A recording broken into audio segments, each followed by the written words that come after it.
19واں بڑا گناہ اور حرام کام، بیوی کا ہم بستری سے انکار۔ ابو ہریرہ رضی اللہ عنہ بیان کرتے ہیں کہ رسول اللہ صلی اللہ علیہ وسلم نے فرمایا اذا دعا الرجل امرأته الى فراشه فأبت فبات غضبان عليها لعنتها الملائكة حتى تصبح۔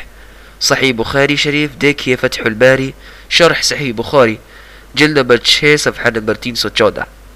جب شوہر اپنی بیوی کو ہم بستری کے لیے بلائے اور بیوی انکار کر دے اور شوہر اپنی بیوی پر ناراضگی کی حالت میں ہی ساری رات گزار دے تو ایسی عورت پر صبح ہونے تک فرشتے لعنت بھیجتے رہتے ہیں۔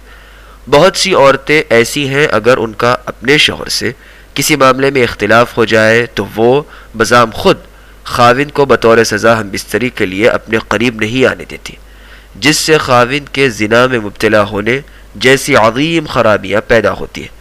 بلکہ بسا اوقات تو معاملہ عورت کے لیے الٹ پڑ جاتا ہے، خاوند سنجیدگی سے دوسری شادی کے لیے سوچنا شروع کر دیتا ہے، جس کی وجہ سے بجائے خاوند کو سزا دینے کے وہ خود سزا پا لیتی ہے۔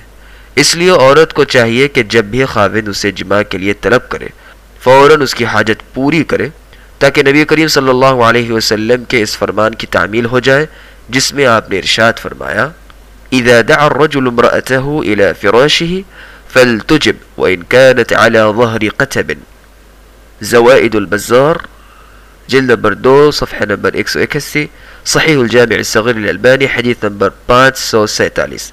جب شوہر اپنی بیوی کو ہم بستری کے لیے بلائے تو عورت پر واجب ہے کہ فوراً خاوند کی بات مان لے، چاہے وہ اونٹ کے کجاوے پر ہی کیوں نہ سوار ہو۔ دوسرے موقع پر آپ صلی اللہ علیہ وسلم نے فرمایا اذا دعا الرجل زوجته لحاجته فلتأته وإن كانت على التنور۔ سنن نسائی و سنن الترمذی بحوالہ صحیح الجامع الصغیر حدیث نمبر 534۔ جب مرد ضرورت پوری کرنے کے لیے اپنی بیوی کو بلائے تو اسے فوراً حاضر ہونا چاہیے، خواہ وہ تندور پر روٹی لگا رہی ہو۔ اور شوہر کو بھی چاہیے کہ اگر اس کی بیوی بیمار یا حاملہ یا کسی غم و پریشانی سے دوچار ہو تو ان حالات کا لحاظ رکھتے ہوئے بیوی کو ہم بستری پر مجبور نہ کرے، تاکہ ان کے درمیان محبت و اتفاق برقرار رہے اور کسی قسم کا اختلاف نہ پھوٹنے پائے۔ وباللہ التوفیق۔